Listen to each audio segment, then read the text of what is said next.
Good morning again to everyone, and welcome to the 2022 AGM. Yes, this is real. Go ahead and pinch yourself to prove it's not a dream. I think we should all start by turning to a person sitting near to you and say, welcome back. Welcome back.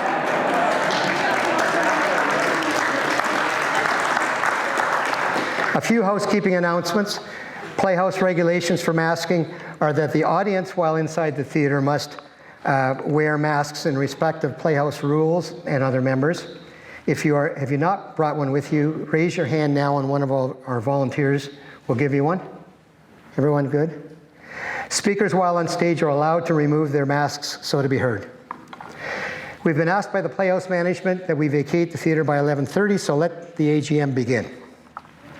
I hope everyone saw the fireboat show. This spring, there was a devastating fire on Murray Island that was brought under control by our local fire departments. TIA is committed to show membership support for waterfront emergency response service. I'd ask Director Orm Murphy, please come to the podium to present checks in support of Canadian and American emergency fire response. I'm not allowed to give a speech, but I'm going to give a short one.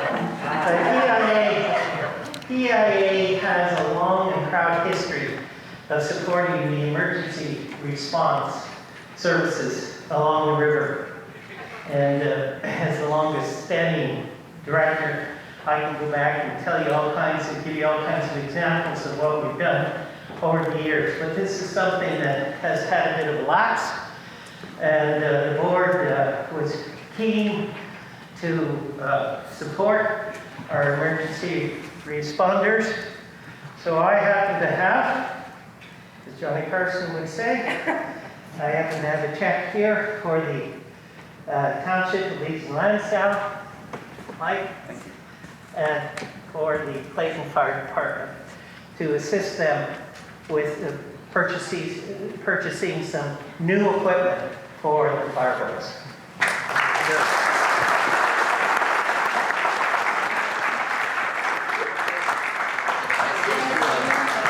There we go. That's a pretty ugly picture. Oh, no. We were smaller 20 years ago. Thank you.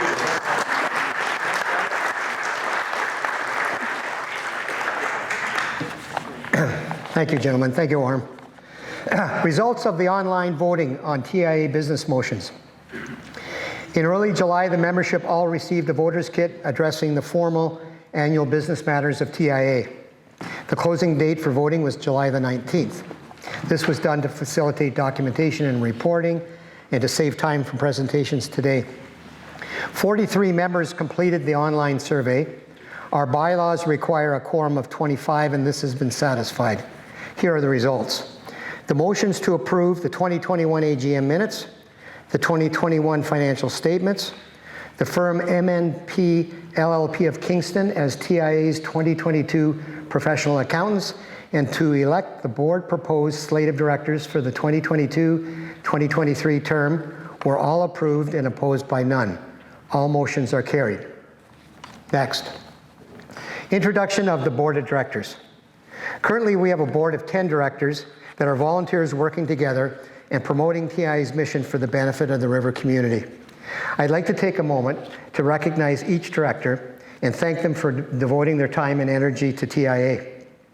Please stand when I call out your name and remain standing until I complete all introductions. Allison Birchall Robinson, Secretary Treasurer and past President. Alec Turner, Chair of the AGM Committee and Business Sponsorship Committee member. Jim Cote, Chair of River Safety Committee and Shoal Marking Program. Janet Smith-Staples, Co-Chair of Environmental Committee and Communications Committee member. Unfortunately, Janet contracted COVID and is quarantining. We wish her well.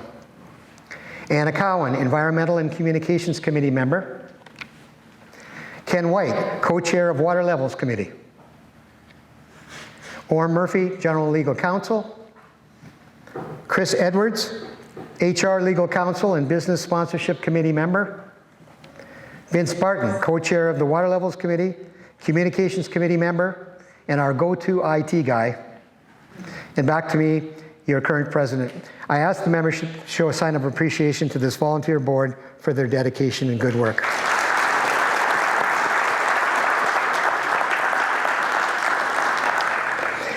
Introduction of members at large. This year, TIA established the Members at Large Advisory Group.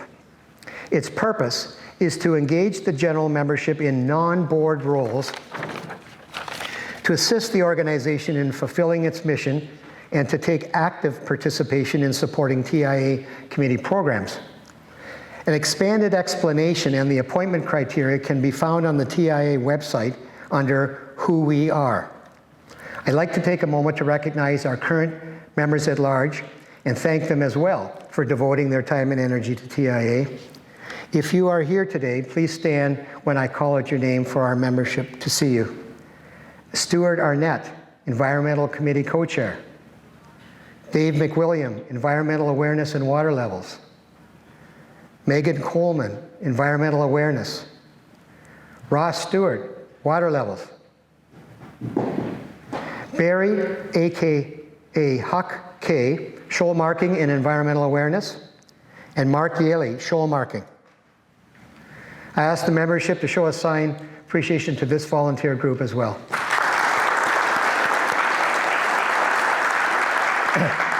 I encourage everyone to go to our website to find out more about this opportunity, members at large, and to consider joining and enjoy the fellowship this creates.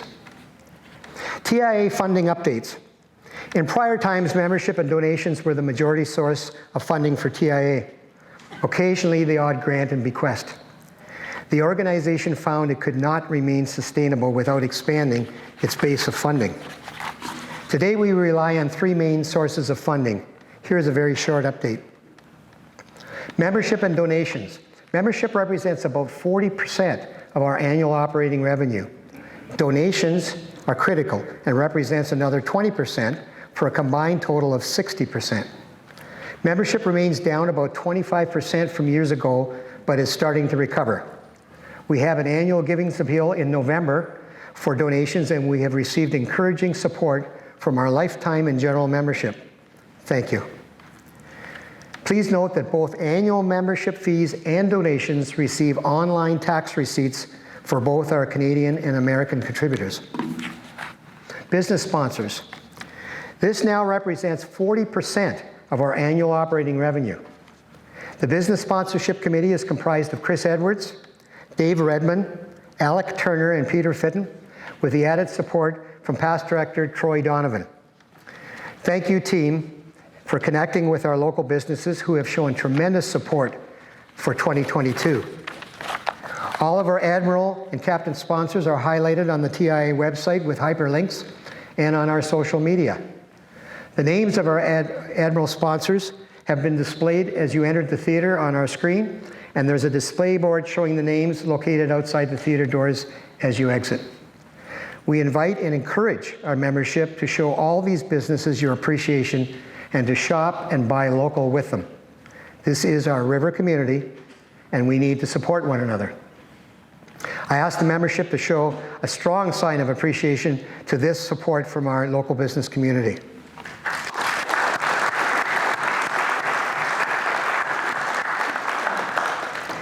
Grant partners.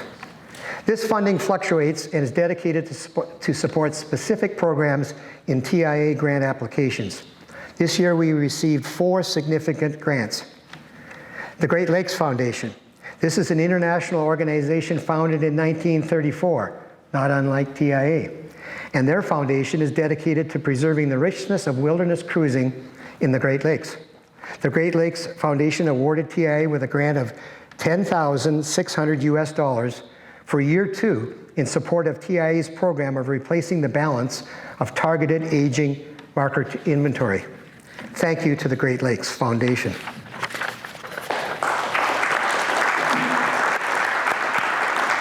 The Davies Charitable Foundation. This is a nonprofit charitable organization founded in 1990 by Michael R.L. Davies, former owner and publisher of the Whig Standard. The The foundation awarded TIA with a grant of $4,000 in support of TIA's environmental programs. Thank you to the Davies Charitable Foundation.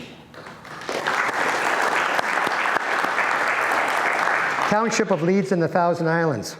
TIA is proud of its valued relationship with the township, which has led to numerous grants over the years.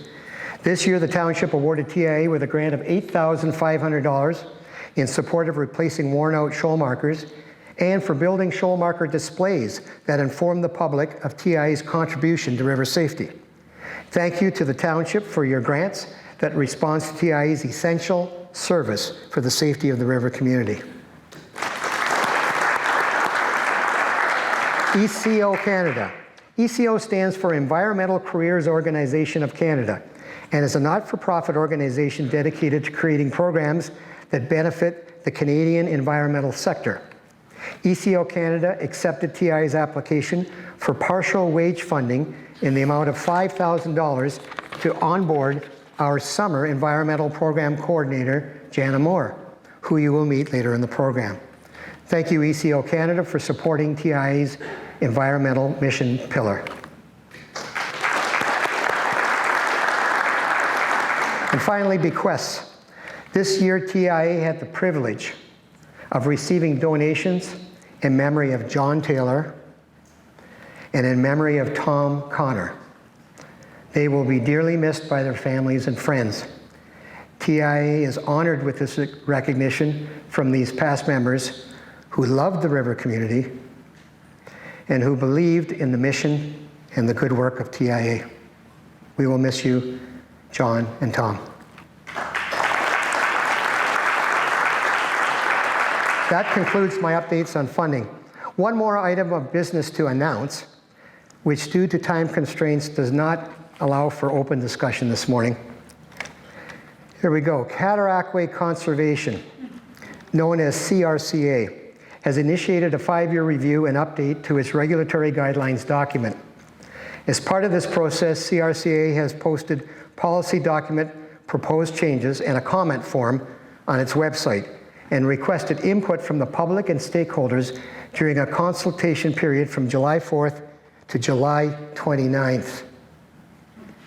TIA has published a River Talk News Alert update to all members and the river community by email and social media, providing particulars on what to look at and who to contact to voice any concerns. A hard copy handout of this information was provided to you when entering the theater. Surplus copies will be at the door when you leave.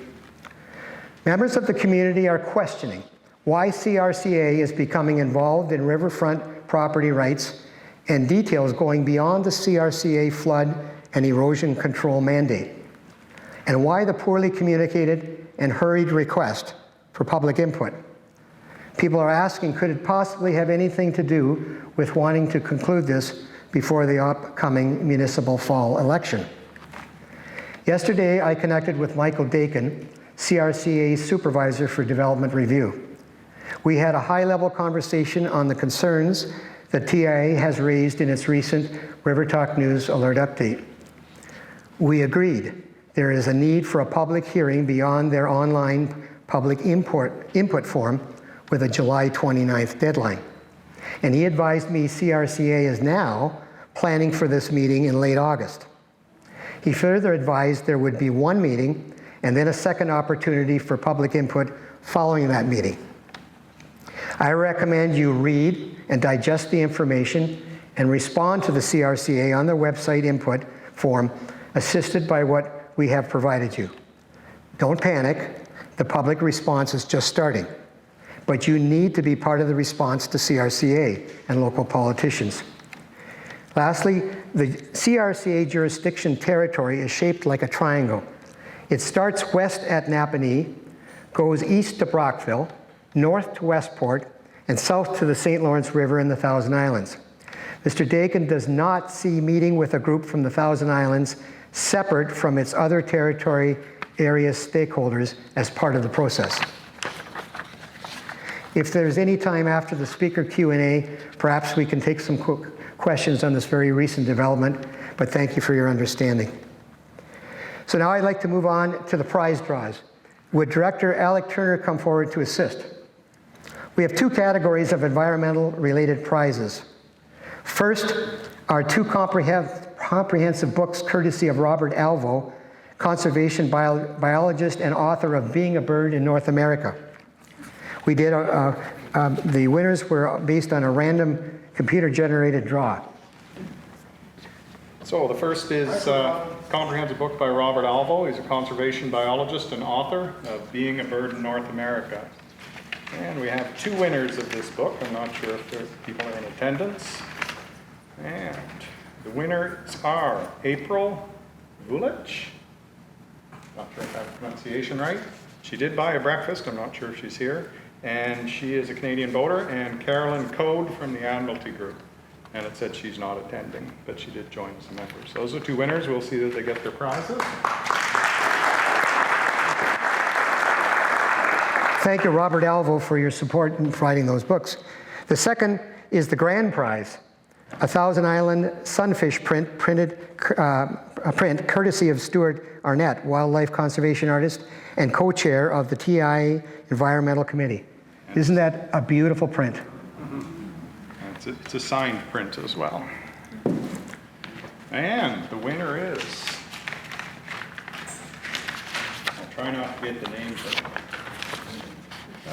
Daniel Stevens from Tremont Island. They were here. There was 5 of them here for breakfast.